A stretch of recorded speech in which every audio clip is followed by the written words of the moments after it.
College कीजिए तो ही सफल हो पाइएगा। बाकी हम चलते हैं क्योंकि क्लास को ज़्यादा देर तक डिस्टर्ब नहीं कर सकते हैं। सर आप पढ़ाइए, अब हम लोग आगे की तरफ बात करते हैं। सर जय हिंद, स्वागत है आप सबका खुशी गेट लाइव में। साथियों अभी हम लोग खड़े हैं राजकेश्वर राव नंदनगढ़ डिग्री कॉलेज महाविद्यालय के सामने, और यहाँ पे हम सर से भी बात करेंगे क्या यहाँ पे पढ़ाई किस तरह से हो रही है, इस कॉलेज की विशेषता क्या है कि जो बच्चे आ रहे हैं कि नहीं आ रहे हैं, इसी के बारे में हम लोग बात करेंगे, ताकि आप लोग आइए और मिलवाते हैं सर से। अभी मुझे एक व्यक्ति मिले, इनसे ही जानेंगे कि ये कौन है। और सर क्या नाम है आपका? मेरा खेदू पासवान नाम है जी। तो आपका यहाँ पे डेजिग्नेशन क्या है, यहाँ पे क्या काम करते हैं? हम गार्ड के काम करते हैं जी। तो मुझे परमिशन मिलेगी अंदर जाने के लिए? हाँ आपको मिलेगी। ठीक है, बहुत बहुत धन्यवाद आपकी। तो हम लोग पहुँचते हैं सीधे क्लास में और पूछेंगे सर से किस तरह से पढ़ा रहे हैं और यहाँ पे बच्चे कितने पहुँच रहे हैं, और आगे की क्या विशेषता है, सिलेबस क्या है, ये सब के बारे में डिस्कशन करेंगे। चलिए, मैं आई कमी सर? सर मैं आपके यहाँ आया हूँ ये कॉलेज की विशेषता को जानने के लिए। बच्चे इस तरह से आ रहे हैं, जो बच्चे नहीं आ रहे हैं वो भी आए, इसी के बारे में हम पूछने के लिए आए हैं। सर क्या आप परमिशन देते हैं सर? हाँ क्यों नहीं। सर आपका नाम क्या पड़ेगा सर, आप ये पहले बताइए। डॉक्टर अनुज राज। आपका यहाँ पे डेजिग्नेशन क्या है सर? ज्योग्राफी में प्रोफेसर है? हाँ प्रोफेसर है। तो सर आपके यहाँ जो बच्चे आ रहे हैं, क्या उन लोग संतुष्ट है कि आपके यहाँ के पढ़ाई से? सर ये तो मैं कैसे बता दूँ, तो बच्चे से भी पूछ लेंगे सर। लेकिन एक और बात है कि जो क्या बच्चे का जितना एडमिशन हुआ उतना प्रॉपर वे में आ रहे हैं या नहीं आ रहे हैं? सर नहीं, उतना प्रॉपर वे में नहीं आ पा रहे हैं। सर से हम जानने की कोशिश करेंगे कि सर क्या पढ़ा रहे हैं, क्या बच्चे संतुष्ट है या नहीं। और जो बच्चे नहीं आ रहे हैं, तो अगर आप मेरे वीडियो को देख रहे हैं तो आपसे गुजारिश है कि अगर आप राजकेश्वर राव डिग्री कॉलेज में आपने एडमिशन लिया है तो आप प्लीज़ आकर के कॉलेज कीजिए, ताकि आप सब एजुकेशन क्या होती है उसको जानिए। और सच में जो पहले की तरह जो डिग्री कॉलेज में केवल एग्ज़ाम के समय में आप लोग अपियर होते थे, उससे दूर हट करके आप लोग कॉलेज कीजिए, ताकि आप लोग जब एजुकेटेड रहिएगा तो कहीं भी आपको किसी भी ढंग से कोई भी नहीं हरा सकता है। एजुकेशन एक माध्यम है जिसे आप अगर पढ़ते हैं तो आपको जिस सेक्टर में अगर पढ़ते हैं तो उसमें अगर नॉलेज रहती है तो कहीं भी आप मार नहीं खाइएगा। और इसी से हम लोग रिलेटेड सर कैसे पढ़ा रहे हैं इनसे भी जानेंगे। सर बताइए सर। मेरा विषय भूगोल है।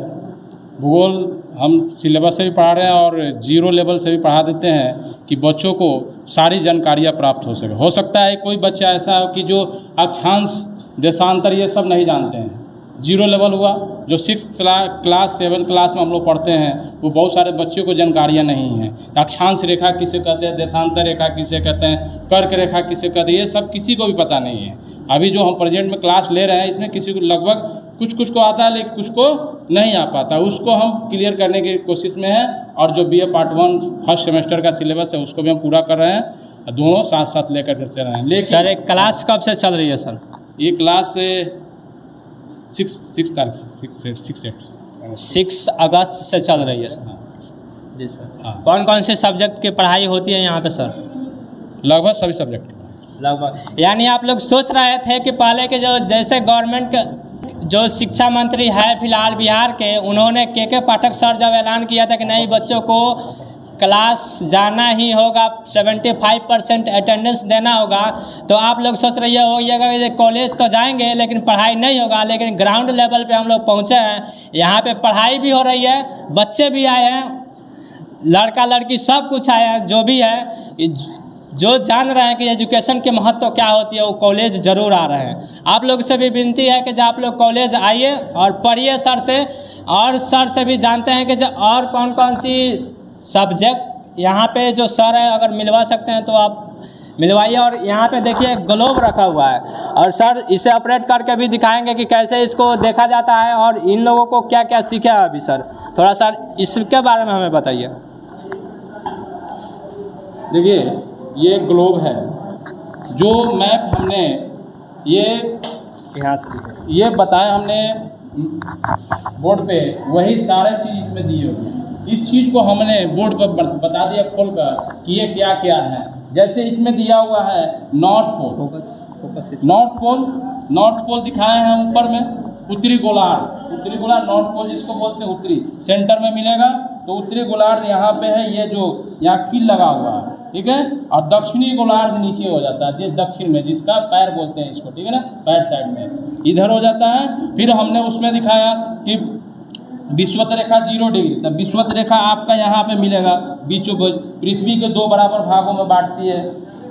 फिर एक महत्वपूर्ण कर्क रेखा है जो इस पे 23.5 डिग्री पर मिलती है। फिर आता है आर्कटिक रेखा जो 66.5 डिग्री पे, उसके बाद आ जाएगा मकर रेखा, उसके बाद आ जाएगा अंटार्कटिका रेखा। ये सारे हमारे अक्षांश रेखा महत्वपूर्ण है। उसके बाद देशांतर रेखा का बात करते हैं, तो सबसे पहले अक्षांश रेखा से हम समय का निर्धारण करते हैं। अक्षांश रेखा से समय का 2 स्थानों के बीच की दूरी निकालते हैं, 2 स्थानों के बीच की दूरी जो कि 111 किलोमीटर लगभग होता है, 111 किलोमीटर। उसके साथ ही हम जब चलेंगे देशांतर रेखा का बात करते हैं, तो देशांतर रेखा से हम लोग समय का निर्धारण करते हैं, 2 स्थानों के बीच में लगने वाला जो समय होता है उसका। मान लीजिए कि अरुणाचल प्रदेश, हम लोग आते हैं यहाँ पे, अरुणाचल प्रदेश में अगर 4:15 में सूर्योदय होती है होगा तो हमारा सौराष्ट्र जो पश्चिम साइड में यहाँ पे मिलेगा, गुजरात के सौराष्ट्र में, वहाँ कितना समय होना चाहिए। तो हम लोग देखते हैं, हमने पढ़ाया भी है कि लगभग आपका 30 देशांतर पार करेगा सूर्य। 30 देशांतर जब पार करेगा तो हम लोग मल्टीप्लाई इसमें 4 से करते हैं, क्योंकि एक देशांतर से दूसरे देशांतर के बीच में लगने वाला समय 4 मिनट का होता है, 4 मिनट का होता है। तो 4 मिनट 120 मिनट हो गया, 120 मिनट मतलब अगर 2 घंटा, कितना, 2 घंटा। तो अगर 4:15 में अरुणाचल प्रदेश में 4:15 में अगर सूर्योदय होता है तो वही गुजरात के सौराष्ट्र में वो हो जाएगा कितना, 6:15 में। इस तरह हम लोग 2 स्थानों के बीच के समय को निकाल सकते हैं। मान लीजिए आपका दोस्त कोई अरुणाचल प्रदेश में बैठा, वो कहेगा कि हमारे यहाँ तो 4:15 में सूर्योदय हो गया, आप बैठे हुए कहाँ पे, तो गुजरात के सौराष्ट्र में, वहाँ कितना बजे था, 6:15। तो ये कैसे डिस्टेंस मिला, 2 घंटे क्यों अंतर आया, तो ये देशांतर रेखा से अंतर मिलेगा। और हम जब पढ़ेंगे इसमें देशांतर रेखा के बारे में पढ़ेंगे तो इसमें महत्वपूर्ण 3-4 लाइनें होती है, जो कि एक होता है अंतर्राष्ट्रीय तिथि रेखा 180 डिग्री, 0 डिग्री होता है ग्रीनविच मीन टाइम, और एक होता है 82.5 डिग्री ईस्ट प्रधान मध्याह्न रेखा, जो भारत के बीचों बीच से होकर गुजरती है। जब इस GMT को इस शॉर्ट में बोलते हैं GMT, जब GMT रेखा है, इससे हम लोग अगर एक देशांतर अगर ईस्ट में जाते हैं तो 4 मिनट लगता है, और पीछे के तरफ जब जाएंगे तो 4 मिनट घट जाएगा, यानी इधर साइड में बढ़ेगा और इधर साइड में घटेगा। लेकिन वही जब 180 डिग्री अंतर्राष्ट्रीय तिथि रेखा जो पार करेंगे तो एक दिन ये क्या होता है, बाएं से दाएं जब जाएंगे तो एक दिन बढ़ जाता है, और वही दाहिने से बाएं आएंगे तो एक दिन घट जाता है। तो आपने देख लिया कि सर का जो पढ़ाने का जो शैली हमें भी बहुत अट्रैक्टेड किया, ताकि अगर और हमें बहुत अच्छा लगा सर से मिल करके, और सर से जो बच्चे हैं उनसे भी मैं कोशिश करूंगा कि इन लोग जो पढ़ाई से सर्टिफाइड है या नहीं, और भी आगे बारे में जानते हैं कि जो और कौन सी सब्जेक्ट यहाँ पे पढ़ाई होती है, और ये लोग अभी तक कौन से सब्जेक्ट पढ़ लिया है। क्या नाम हुआ आपका? माय नेम इज गुड़िया कुमारी। कैसा पढ़ाई लग रहा है यहाँ पे? बहुत बढ़िया। कौन से सब्जेक्ट से ऑनर्स कर रही है? हिंदी ऑनर्स। तो कैसा आपको, कोई ऐसा तो नहीं है ना कोई डिफिकल्टी सब्जेक्ट लगता हो, या सर कोई पढ़ाते हैं या नहीं पढ़ाते हैं, तो उसके बारे में बताइए। नहीं, कुछ नहीं, सब अच्छा चलता है। अच्छा चलता है ना। हमें भी सुन करके अच्छा लगा जो सर का पढ़ाने का शैली था, क्योंकि 1 घंटा पहले मैं ऑलरेडी यहाँ पे आया हुआ था। तो सर जो थे इससे पहले, जो आपसे पहले थे, उनका पढ़ाने का जो शैली था बहुत अच्छा लगा। क्या नाम है आपका? प्रीति कुमारी। कैसा पढ़ाई लग रहा है यहाँ का? बहुत अच्छा पढ़ाई। और जो बच्चे नहीं आ रहे उनसे आप क्या कहिएगा? मैंने उनसे कहना चाहती हूँ कि मैंने रेगुलर क्लास से आया, पढ़ाई भी अच्छा हो रहा है, और पढ़े भी। कब से क्लास चल रहा है? 6 अगस्त से। कोई दिक्कत तो नहीं है ना? आपका नाम क्या है? कैसा पढ़ाई चल रहा है? बहुत अच्छा।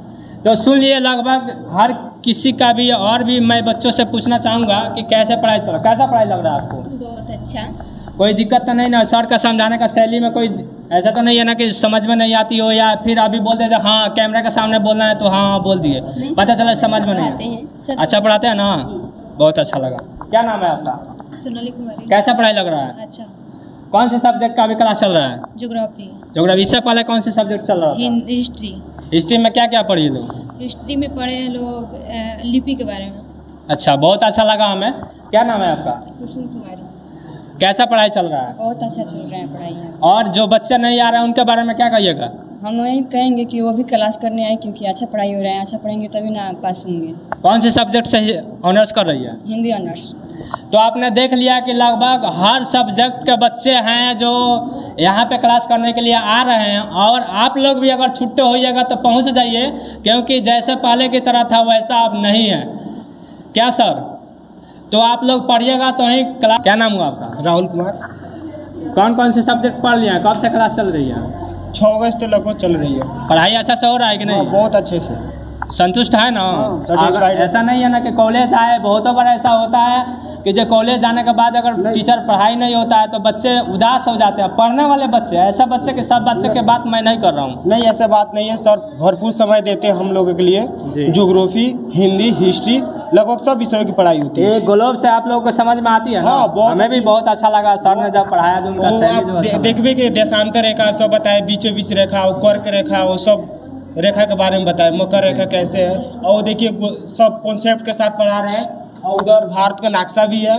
हाँ, यानी एज कंपेयर अगर करें तो प्रैक्टिकली देखा जाए तो इस पे कोशिश किया जा रहा है कि जो बच्चों को समझ में आनी चाहिए। एजुकेशन का मतलब भी यही होता है कि जो कोई भी पढ़ता है तो समझ में आनी चाहिए।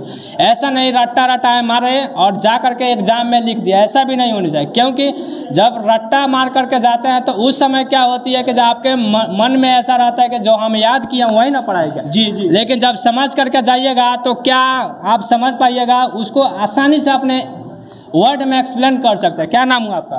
मेरा नाम मुन्ना शर्मा।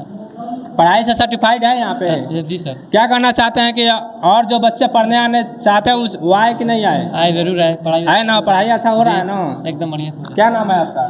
सिकंदर कुमार। सर, आपसे मिल करके हमें बहुत खुशी हुई। और आप इस पे जाते जाते क्या कहना चाहिएगा जो बच्चे पढ़ने नहीं आ रहे हैं? देखिए, हमें कहना है कि कॉन्सेप्ट बेस या कुछ भी हो, आप कहीं भी कुछ भी पढ़ ले, बिना गुरु का ज्ञान नहीं होता। Yes sir. ठीक है ना? बिना गुरु का ज्ञान नहीं होता है।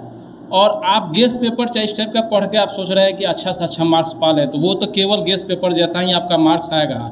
कॉन्सेप्ट बेस क्वेश्चन आपसे नहीं बन पाएगा, क्योंकि आने वाला कंपटीशन आपके लिए हार्ड हो जाएगा, बन ही नहीं पाएगा। इसलिए हमारा सजेशन है कि आप आकर रेगुलर क्लास कीजिए, फ़ायदा होगा। 100% है कि फ़ायदा होगा। यानी आपने हर किसी ने चाहा कि जब बच्चे, अगर सर भी अपने ईमानदारी पूर्वक पढ़ा रहे हैं और बच्चे पढ़े, इसके लिए इन लोगों ने भी अपनी जी जान लगा दिया है। जैसे कि आपने इस बोर्ड पे भी देख लिया कि कैसे पढ़ाया जा रहा है। यहाँ पे भी देखिए कि जो मैप है, यहाँ पे जो ये बिहार का मैप है, और यहाँ पे देखिएगा जैसे कि वहाँ पे संसार यानी वर्ल्ड का पूरा मैप है। सर उसके अनुसार पढ़ाते हैं ताकि समझ में बच्चों को आए। ऐसा नहीं है कि रट्टा रटाए करे, ताकि जो एग्ज़ाम हॉल में जाते हैं तो ऐसा जैसे अगर रट्टा मार कर जाइएगा तो जैसे रट करके जाइएगा वैसा आया तो ठीक है, नहीं तो गया। ऐसा वाला नहीं होनी चाहिए। लेकिन सर जो यहाँ पे ग्लोब से पढ़ाया जा रहा है, यहाँ पे मैप के द्वारा पढ़ाया जाता है, बोर्ड पे पढ़ाया जाता है कि बच्चों को समझ में आए, ये हमें बहुत अच्छा लगा। और यहाँ के कॉलेज के बारे में भी बहुत अच्छा लगा। सर इसके बारे में आप कुछ कहना चाहते हैं? नहीं, और साथ में हम कहेंगे कि थ्योरी का तो क्लास हो ही रहा है, लेकिन साथ में हम लोग प्रैक्टिकल का भी क्लास, हम लोग हर सैटरडे को प्रैक्टिकल क्लास हम लोग रखने जा रहे हैं। और कल जी सर, बहुत अच्छा लगा सर मिल करके आपसे। बहुत बहुत धन्यवाद सर। मिलेंगे फिर कभी।